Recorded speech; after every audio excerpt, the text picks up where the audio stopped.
सिंधुदुर्ग जिल्ह्यासह इतर जिल्ह्यातील ताज्या घडामोडी पाहण्यासाठी सिंधुदुर्ग 24 तासला सबस्क्राईब करा आणि बेल आयकॉनवर क्लिक करा। सिंधुदुर्ग 24 तास सदैव तुमच्या सोबत। पुढील बातमी पाहणार आहोत विस्ताराने। देशातील सर्वाधिक स्वच्छ समुद्र किनारा अशी ख्याती असलेल्या वेंगुर्ला तालुक्यातील भोगवेमध्ये मोठ्या प्रमाणात पर्यटक दाखल झाले आहेत। भोगवे गावातील सर्व टुरिस्ट रिसॉर्ट फुल असून मालवणी खाद्य संस्कृतीचा पर्यटक आस्वाद घेत आहेत। अतिशय स्वच्छ आणि सुरक्षित अशा भोगवे किनारी मुंबई, पुणे, नागपूरसह अन्य राज्यातील पर्यटक येऊन येथील वॉटर स्पॉटची मजा लुटत आहेत। सिंधुदुर्ग विमानतळापासून हाकेच्या अंतरावर भोगवे गाव असल्याने पर्यटकांचे फेवरेट डेस्टिनेशन बनले आहे। यामध्ये राज्य बाहेरून इथे येत असतात भोगव्यामध्ये। तुम्ही कुठून आणि इथला तुमचा अनुभव कसा आहे? ॲक्च्युली आम्ही लोक आलोय मुंबईवरून, तर आम्ही सध्या बाईक राईड करून आलोय, डायरेक्ट भोगव्यामध्ये आलोय। कारण की आम्ही कुठे पण जातो फिरायला तर एकदम प्रॉपर त्याचा निवड करूनच जातो त्या परिसराची। आणि भोगवे आमच्यासाठी म्हणजे एकदम खास होता। आणि इकडचे बीचेस सर्वात मेन क्लीन आहेत, सर्वात जास्त वॉटर स्पोर्ट्स ॲक्टिव्हिटी तुम्हाला करायला भेटते, बाकी सर्व गोष्टी तुम्हाला करायला भेटतात।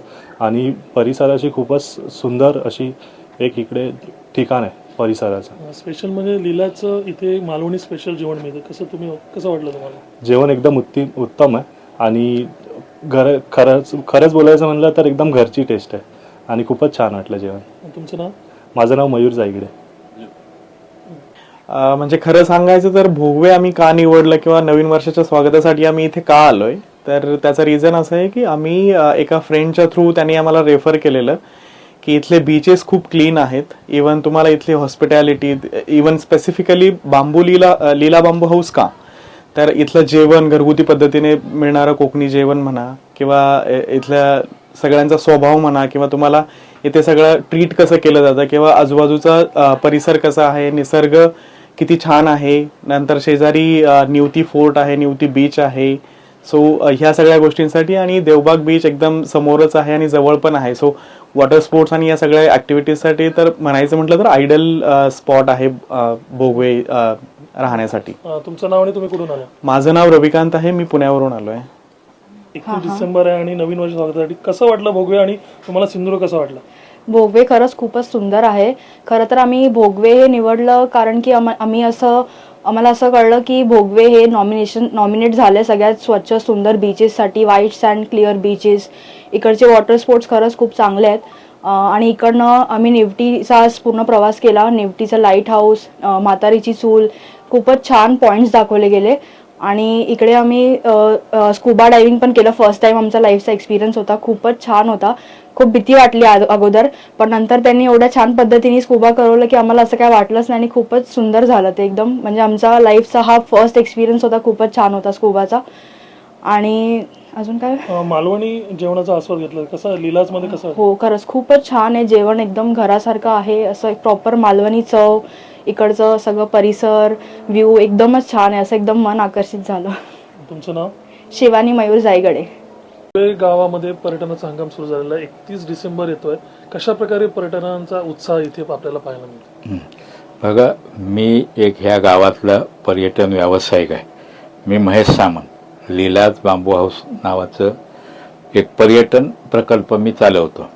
निश्चितपणे आपण म्हणताय त्याप्रमाणे भोगवे गाव हा नववर्षाच्या स्वागतासाठी सिद्ध झालेला आहे। भोगवे गावाची एक विशेष खासियत आहे, ह्या समुद्रकिनारी एक स्वच्छ समुद्रकिनारा आणि एक राहणीमान लोकांचं एक स्टँडर्ड आहे। ह्या सगळ्याचं हे करून ह्या गावाचं ब्लू फ्लॅगसाठी नॉमिनेशन झालं होतं। त्यामुळे महाराष्ट्राच्या नकाशावर नव्हे तर देशाच्या नकाशात भोगव्याचं एक विशेष स्थान आहे। म्हणूनच तर काल आपल्याकडे गेल्या ह्याच्यात सचिन तेंडुलकर सारखे उत्कृष्ट खेळाडू आपल्या गावात आपला वाढदिवस साजरा करण्यासाठी इथे आले, कारण भोगव्याचं नाव महाराष्ट्राच्या नकाशावर आहे। अशा या सुंदर या ठिकाणी समुद्रकिनारा, स्वच्छ समुद्र, अशा ठिकाणी निश्चितपणे हा गाव सज्ज झालेले पर्यटकांनी समुद्रकिनारे असतील, ॲग्रो टुरिझम हा भाग असेल, सगळा पर्यटकांनी फुल झालेला आहे। आज भोगव्यात कुठेही जागा व्यवसायाच्या ह्याची शिल्लक राहिलेले नाही, सगळीकडे पर्यटनच्या दृष्टीने सगळे व्यावसायिकांचे ह्याचे रूम सगळे भरलेले आहेत आणि अजून जरी रूम असते तरी भरलेले आहेत। त्यामुळे निश्चितपणे गाव हा संपूर्णपणे नववर्षाच्या स्वागतासाठी सिद्ध झालेला आहे। अंदाजानुसार किती दाखल झाले असतील भोगव्यामध्ये? भोगव्यामध्ये काय पाहण्यासारखं आहे? भोगव्यात बऱ्याचशा प्रमाणात पर्यटक हे दाखल झालेले आहेत. आज जे पर्यटक येत आहेत त्यांना जागा सुद्धा राहायला मिळत नाही. अशा प्रकारे व्हिजिट देण्यासाठी आणि नववर्षाच्या स्वागतासाठी पर्यटक दाखल झालेले आहेत. पुढचा प्रश्न आपला काय होता? काय पाहायचं इथे? हा, आता भोगव्यात येऊन तुम्ही काय पाहाल? असं निसर्गाने असं काय आपल्याकडे देणगी दिलेली आहे की हा समोर जो तुम्ही पाहताय तो देवबाग सारखं बेट आहे, अरबी समुद्र आणि कर्ली रिव्हर ह्याचा संगम आपण जे आहोत ह्या संगमावर, आणि एका बाजूला डोंगर, आंब्याने फुललेल्या ह्या बागा आणि निसर्गरम्य असं हे दृश्य हे तुम्ही भोगव्यात निश्चितपणे तुम्हाला भोगवे गाव पर्यटकांना खुणावतोय. तर हे आकर्षण हे पर्यटकांना खूप भावतं. आणि स्वच्छ समुद्रकिनारे इतर भागाच्या तुलनेत अतिशय सुंदर व्हाईट सँड, सुनामीसारखा आयलंड, चांगले वॉटर स्पोर्ट्स आणि स्वच्छ समुद्रकिनारे हे पर्यटकांना खुणावतात. तर पर्यटकांनी कसं यायचं, काय सुविधा आहे? भोगव्यात यायचे तर प्रामुख्याने एक अभिमानाची गोष्ट आहे की चिपीसारखा विमानतळ जो पर्यटनासाठीच आहे, हा चिपीसारखा विमानतळ सुरू झालेला आहे. ह्याच्यावरनं पुण्यासारख्या ठिकाणी डेली फ्लाईट्स आहेत, हैदराबाद आहे, बेंगलोर आहे.